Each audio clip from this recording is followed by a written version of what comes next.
This was the longest meal to make so far. But worth it.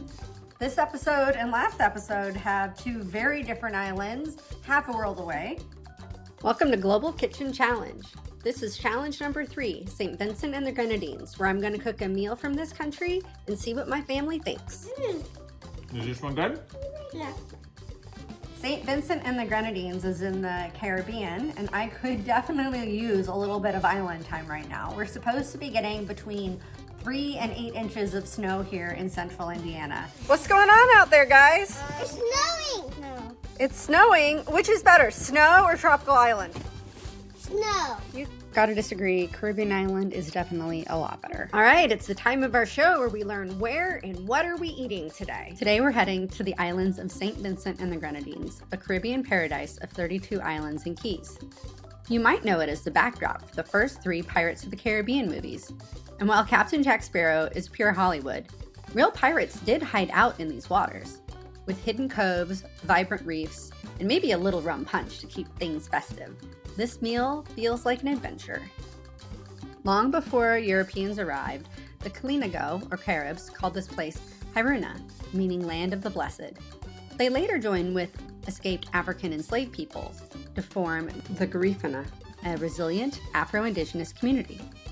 St. Vincent became a British colony in 1763, briefly switched to French control, and then returned to Britain in 1783, creating a unique cultural blend of African, French, and British traditions. St. Vincent is also known as the critter capital of the Caribbean, with coral reefs full of manta rays, squid, and reef shark.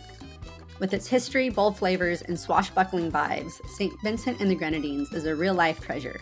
Let's bring some of that magic into the kitchen today. Our menu for St. Vincent and the Grenadines includes stewed chicken, Callaloo Soup with dumplings, Arrowroot Cakes, and for the grown-ups, a little bit of rum punch.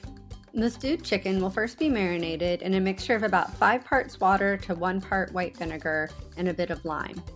And then the chicken will include about 6 pounds of bone-in chicken, 2 sliced onions, 2 diced tomatoes, 1 bell pepper, parsley, thyme, Worcestershire sauce, garlic, balsamic vinegar, ketchup, and oil. The exact ingredient amount and the recipe, please see my blog linked in the description. The water, the vinegar, and the lime. Okay, and after I throw in these onions, we're just gonna let it sit and marinate for about 30 minutes before we move on to the next step.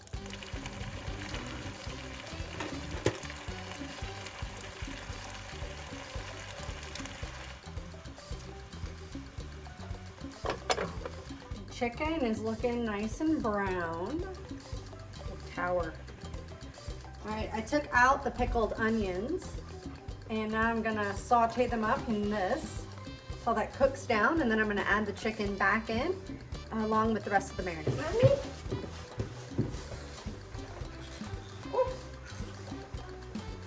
Hey Drew, how was it outside? Go. If you've watched my previous episodes, you know that I like to put my meat up in the microwave to stay nice and warm. An escapee! Get back in there, you! Tablespoon Worcestershire sauce. I love saying that. Worcestershire. A tablespoon of balsamic vinegar. A nice little color. Those will both add a bit of acidity. Ketchup. I already had some open, so I'm not using the one from the picture. Eyeballing it.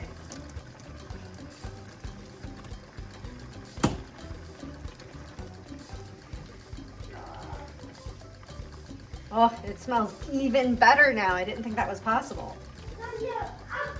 All right, gonna nestle these in here. Now, since they are brown, they're already partially cooked. It'll cook down, right? It'll cook down, maybe a little bit. Next up is the Callaloo Soup with dumplings. So for the stew, we're gonna have canned callaloo. I was lucky to find some at my local Kroger. You can just use extra spinach if you can't find any. coconut milk, a diced onion, 2 spicy peppers whole. Now you can put some little slices in it if you want. These are just to help make the stew a little bit spicier, but not too much. Some frozen okra, some diced butternut squash. You might want some chicken or veggie broth if it's too thin for you. Some extra spinach, and then 3 potatoes diced up. And the dumplings, which we'll add at the end, are just made of flour, water, and baking soda. First you're going to start with putting some oil in with your onions, and you're going to saute that up for about 5 minutes. And then you're going to add in the diced butternut squash and the diced potatoes. You'll cook those for maybe 5 or 7 minutes until they get like a nice little brown color on them. And you'll add in the frozen okra. I also took the opportunity to throw the pepper in at this point and add some thyme on. Next, I dumped in the callaloo and the spinach. I poured the coconut milk on top, and I'm going to let that cook down for a bit. I didn't end up adding any additional broth, but you might want to depending on how thick or thin you want your stew to be. Next, we'll make the arrowroot cakes. You can see the exact recipe in my blog, which is linked in the description below, but it's made with arrowroot flour, baking powder, lemon, sugar, eggs, and butter. All right, well, the chicken and the spinach stew are both simmering back over there. I'm gonna start on the arrowroot biscuit. So this is arrowroot.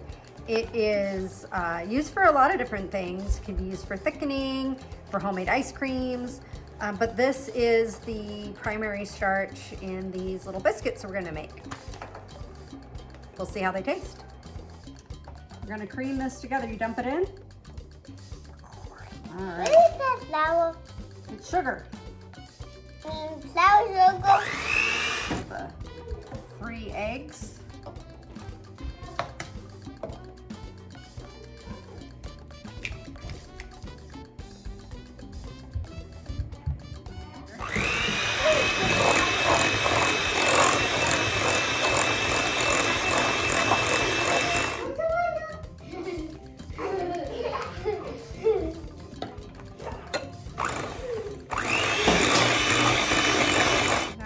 Put the arrowroot flour mixture in with the wet ingredients. Stir that up.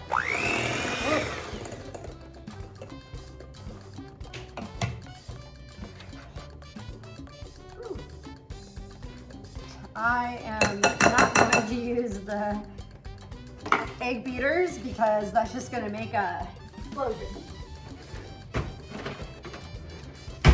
Grab my little spatula. All right, this last bit is not wanting to combine that easily.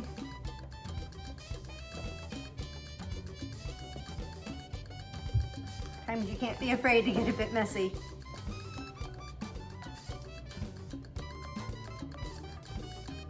It's recommended to cook it in a little muffin tin. So we'll go and make little dollops here. I'll pop these in the oven for about 15 minutes, and I'm pretty excited to see what they taste like. This is a big mess. Right, I took the pepper out of the soup. It just being in there helped it have a little bit of spice. And it's smelling pretty good. I'm pretty excited. Just roll them into walnut-sized little dumplings and drop them in.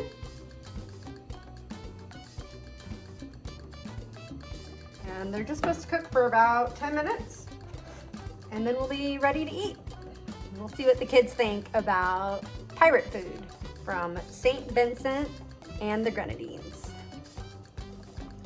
These aren't quite as sweet as a sugar cookie, but they're definitely not like a savory bread. So I think the kids will like them. I do. The rum punch needs to sit at room temperature for about 3 days. I'm actually gonna hop back in time, a little time warp here to when I made the rum punch.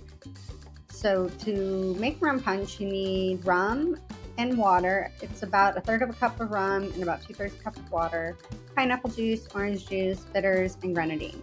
I couldn't find any grenadine at the store, which was odd because they had callaloo, but they didn't have grenadine. You can make grenadine by doing 1 part sugar to 4 parts pomegranate juice and simmering it down. So that's what I did. I didn't realize it was made out of pomegranate juice. I always thought it was cherry juice, but nope, in fact, it's pomegranate juice. So you will see me make that.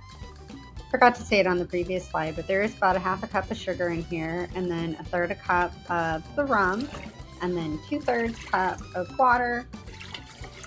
And I'm gonna add in some orange juice.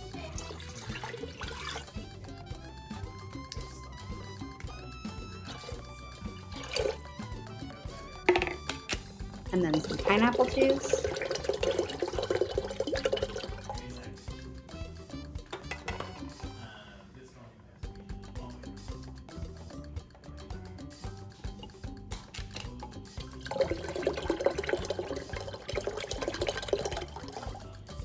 And now I'm going to do the grenadine with pomegranate juice and sugar, and I'm going to simmer it. It took about 15 minutes to get to this thickness. Okay, this smells really strong. Ooh, it's pretty though.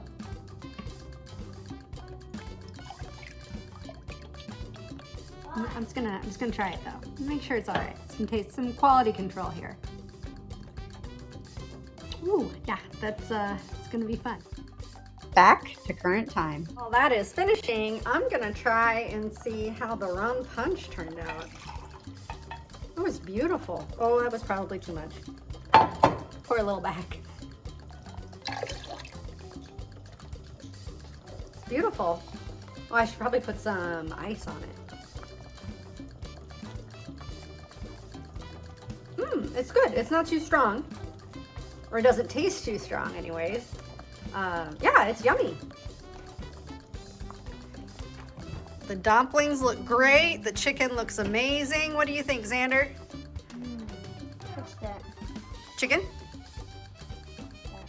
Soup with dumplings? What's that? They're called Arrowroot Cakes. You want to try one of those? They're sweet, but not quite cookie-like. What do you think?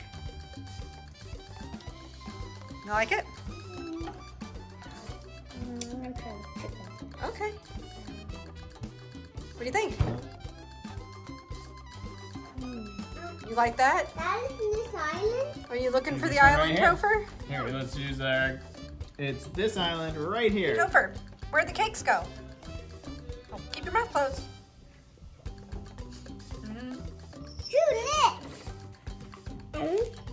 Well, you can grab it with your fingers. Yeah, they're little cakes. Beautiful. You try it? Does it smell good? Yeah. Ah. No. Your nose? With your nose? Yeah. You can have some in a minute. You guys gotta try some of your other food first.